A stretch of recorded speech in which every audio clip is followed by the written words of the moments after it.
Dia bilang gini sama Tuhan, bila engkau tak besertaku, ku tak mau berjalan. Ku perlu Tuhan pimpin langkahku. Karena dia tahu, yang dia pimpin ini kepala batu semua. Yang dia pimpin ini orang yang pemberontak semua. Maka dia bilang, kalau Tuhan tidak beserta, tidak berjalan di depan aku tidak mau jalan. Wah, sangat-sangat mengandalkan Tuhan.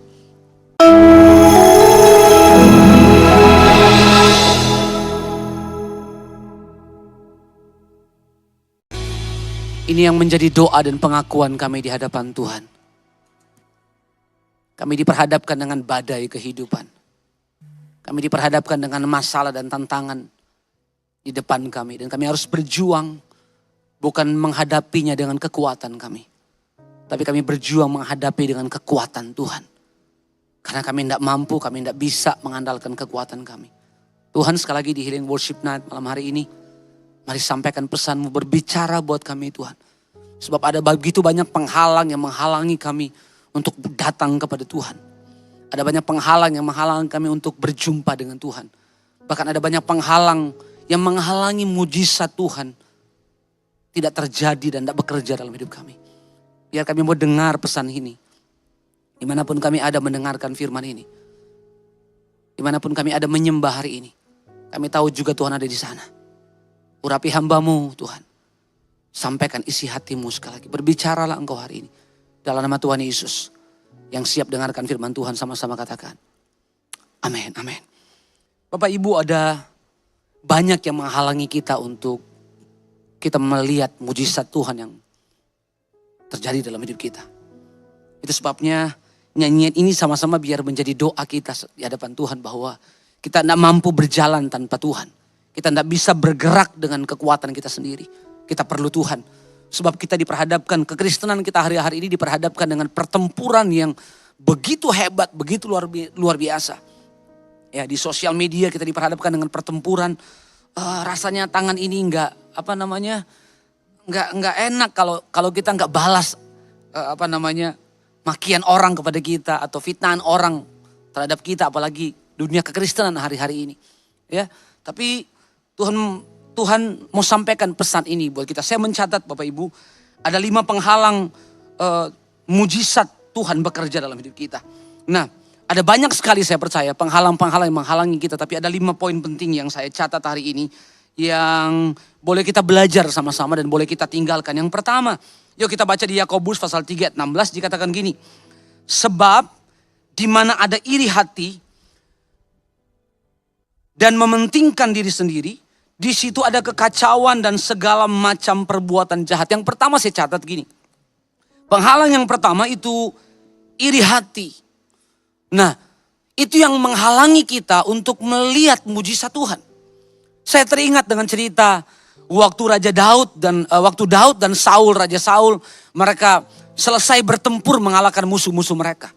Waktu mereka kembali di medan pertempuran, tiba-tiba mereka disambut dengan nyanyian, dengan tarian, dan pada saat itu nyanyiannya berbunyi begini. Saul mengalahkan beribu-ribu dan Daud mengalahkan berlaksa-laksa. Jadi pujian itu datang pada Daud. Mungkin di hati Saul adalah, saya ini raja. Saya ini panglima perang. Waktu kita bertempur, waktu kita berperang, setelah kita selesai dalam pertempuran, setelah kita pulang, yang dielu-elukan, yang ditinggikan itu Daud. Saya cuma mengalahkan beribu-ribu dia bilang. Tapi Daud mengalahkan berlaksa-laksa gitu. Saya ini kan panglima. Nah, kalau Bapak Ibu Saudara membaca 1 Samuel pasal yang ke-18 ayat 9 dikatakan gini. Sejak hari itu maka Saul selalu mendengki Daud. Saudara perhatikan kata ini, selalu mendengki Daud. Timbullah yang namanya kepahitan. Timbullah yang namanya iri hati. Nah ini bahaya saudara, kalau iri hati ada di dalam kita, kebencian ada di dalam kita, dengki, kita sudah dengki, sudah pahit sama orang saudara. Kita tidak akan lagi berpikir positif terhadap orang itu. Yang ada hanya negatif, yang hanya ada kita menjelekkan orang itu. Nah itu yang ada di pikiran Saul, sehingga sudah baca, Daud dikejar-kejar mau dibunuh sama dia. Kenapa? Nah ini intinya, karena dia iri, dia dengki, waktu dia pahit sama Daud. Nah disitulah iblis masuk. Makanya 1 Samuel 16 ayat 14 bilang ini. Tetapi roh Tuhan telah undur dari Saul. Wow. Ujung daripada kepahitan kita, amarah kita. Roh Allah meninggalkan Saul. Roh Tuhan mundur daripada Saul. Makanya sudah perhatikan, setiap kali Daud kerasukan roh jahat, itu Daud dipanggil untuk worship, untuk mainkan kecapi di depan Raja Saul. Lalu waktu Daud menyembah Tuhan, dia dibebaskan, dia dilepaskan. Pergi lagi Daud, datang lagi saudara. Kenapa? Tidak beres hatinya. Kalau hati kita tidak beres saudara, kita bisa buat yang jahat terhadap orang lain. Kita bisa berpikiran yang jahat kepada orang lain. Nah itulah penyebabnya Saul tidak melihat pembelaan Tuhan. Saul tidak lihat Tuhan bekerja dalam hidupnya. Karena hati ini tidak beres. Nah kalau ada iri hati dalam hidup kita, kita mesti singkirkan. Supaya Tuhan bekerja dalam hidup saudara, singkirkan yang namanya iri hati. Singkirkan yang namanya dengki. Dalam pelayanan saudara, kalau udah saling dengki, sudah saling iri, udah gak bisa lagi kita sehati untuk melayani. Makanya ini bahaya. Ini yang harus kita singkirkan. Ini penghalang untuk Tuhan buat mujizat dalam hidupmu. Untuk Tuhan sembuhkan saudara. Dimanapun saudara ada hari ini. Kalau masih ada iri hati yang sudah belum lepaskan, ayo lepaskan supaya Tuhan buat mujizat dalam hidupmu. Yang kedua saya catat gini. Filipi pasal yang ketiga 19 dikatakan gini. Kesudahan mereka ialah kebinasaan. Tuhan mereka ialah perut mereka. Kemuliaan mereka ialah aib mereka. Pikiran mereka semata-mata tertuju pada perkara-perkara duniawi. Apa ini? Saya tulis dosa keserakahan.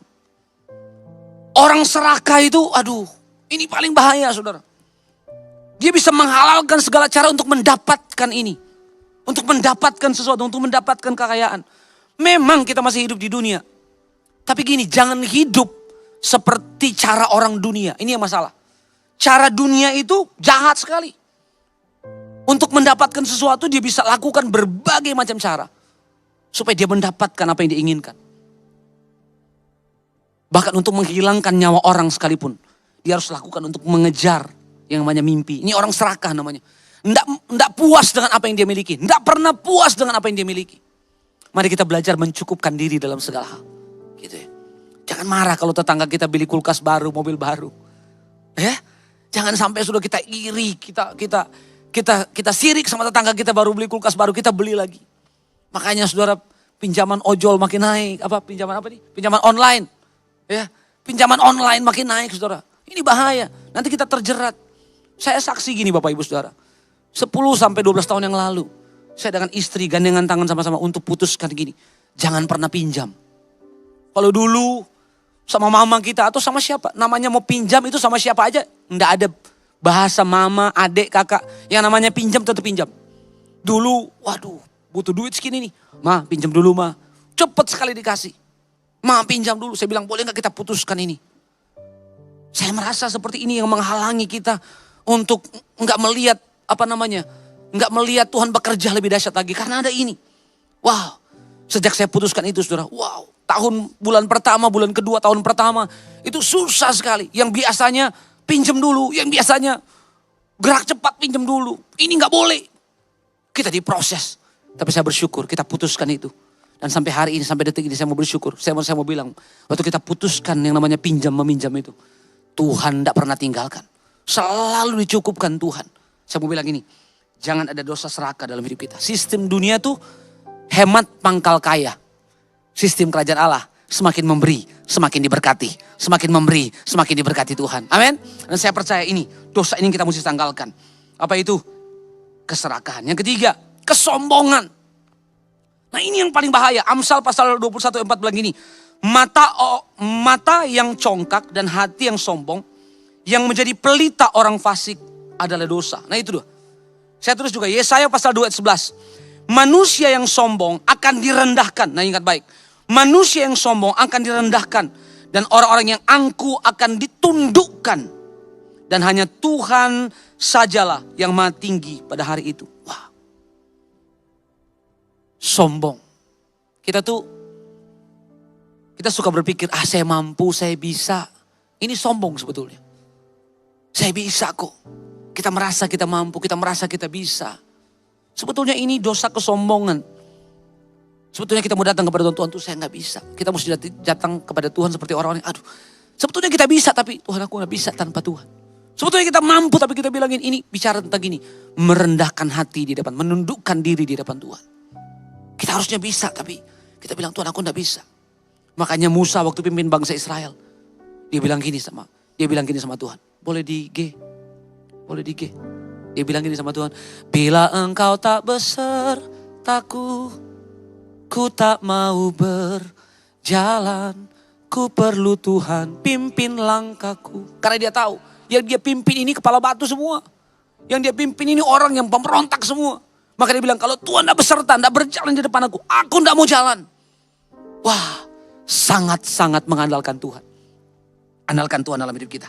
Maka kita akan melihat Tuhan bekerja dengan cara yang ajaib. Yang keempat, ini Kolose pasal 3 ayat yang kelima. Karena itu matikanlah dalam dirimu segala sesuatu yang duniawi. Yaitu percabulan, kenajisan, hawa nafsu, nafsu jahat. Dan juga keserakahan yang sama dengan penyembahan berhala. Hawa nafsu. Kita harus bisa mengendalikan diri kita Bapak Ibu. Termasuk saya juga. Kendalikan hawa nafsu kita. Supaya kita boleh berjalan terus dalam kehendak Tuhan. Hal yang simple lah gitu. Kalau kita mau sehat, kita harus jaga mulut kita ini supaya enggak makan apa saja gitu. Saya ini paling doyan kambing, paling doyan duren. Tapi saya enggak makan kambing dan duren bersamaan. Gitu loh. Itu cari mati namanya gitu ya. Jadi artinya kita mesti kendalikan diri kita. Kalau mau Tuhan mau pakai lama, jaga kesehatan kita. Kendalikan diri kita dari hawa nafsu. Bukan hanya makan tapi segala hal. Kendalikan dirimu. Yang kelima yang saya catat gini. Mazmur pasal 37 ayat 8. Berhentilah marah dan tinggalkanlah panas hati itu. Jangan marah, itu hanya membawa kepada kejahatan. Yang dimaksud di sini tuh kendalikan amarah kita. Maka saya catat amarah. Karena orang kalau amarah itu kecenderungannya tuh gini, nyakitin orang. Amarah tuh kecenderungannya melukai orang. Amarah tuh kecenderungannya tuh kasar. Amarah tuh kecenderungannya emosi yang gak terkendali. Beda dengan marah. Marah boleh gak? Marah dosa gak? Marah boleh. Marah gak dosa. Yesus pernah marah. Di bait Allah, dia balikin semua meja-meja. Penukar uang di situ. Dia marah gitu. Marah kudus namanya. Ya.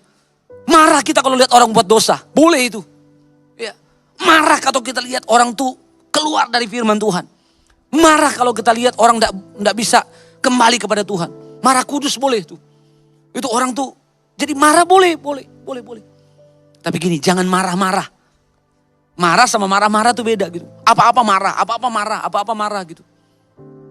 Mari kendalikan. Jangan sampai ke amarah. Amarah itu cenderungnya dia berbuat dosa, berbuat kesalahan. Nyakitin orang saya bilang tadi. Hari ini 5 hal penting ini biar jadi pengingat buat kita. Ayo. Jangan sampai ini menghalangi Tuhan bekerja dalam hidup kita. Jangan sampai 5 hal ini membuat Tuhan tidak buat mujizat dalam hidup kita. Jadi 5 hal yang penting ini, Bapak Ibu Saudara, mari kita pegang baik. Saya mau akhiri dengan Amsal pasal 8 ayat 13 sampai 16. Dikatakan gini. Takut akan Tuhan ialah membenci kejahatan. Orang kalau takut Tuhan benci dosa. Benci semua kejahatan. Aku benci kepada kesombongan, kecongkakan, tingkah laku yang jahat, dan mulut penuh tipu muslihat. Padaku ada nasihat dan pertimbangan. Akulah pengertian, padakulah kekuatan. Karena aku, para raja memerintah. Dan para pembesar menetapkan keadilan. Karena aku, para pembesar berkuasa. Juga para bangsawan dan semua hakim di bumi. Aku mengasihi orang yang mengasihi aku. Dan orang yang tekun mencari aku akan mendapatkan aku. Jadi sumber dari semua yang kita miliki. Sumber dari semua yang ada di dunia ini. Itu berasal dari Tuhan. Maka Tuhan bilang gini, yang terakhir dia bilang gini. Kalau engkau mengasihi aku mengasihi kamu. Kalau engkau datang kepadaku akan datang kepadaku. Kalau engkau mendekat kepadaku, aku akan mendekat kepadamu. Maka pesannya gini, tekunlah mencari Tuhan, maka engkau akan mendapatkan aku. Dimanapun saudara hari ini saya percaya, Tuhan hadir dimanapun kita ada. Dimanapun kita menyembah, Tuhan hadir. Percayalah, tinggalkan ini. Supaya kita lihat Tuhan bekerja dalam hidup kita. Tuhan hadir di rumahmu, Tuhan hadir di setiap langkahmu. Ada pemulihan, ada mujizat, ada kesembuhan. Dimanapun saudara ada menyembah Tuhan. Mari sama-sama kita mau naikkan sembah kita sekali lagi. Kita mau menyembah Tuhan.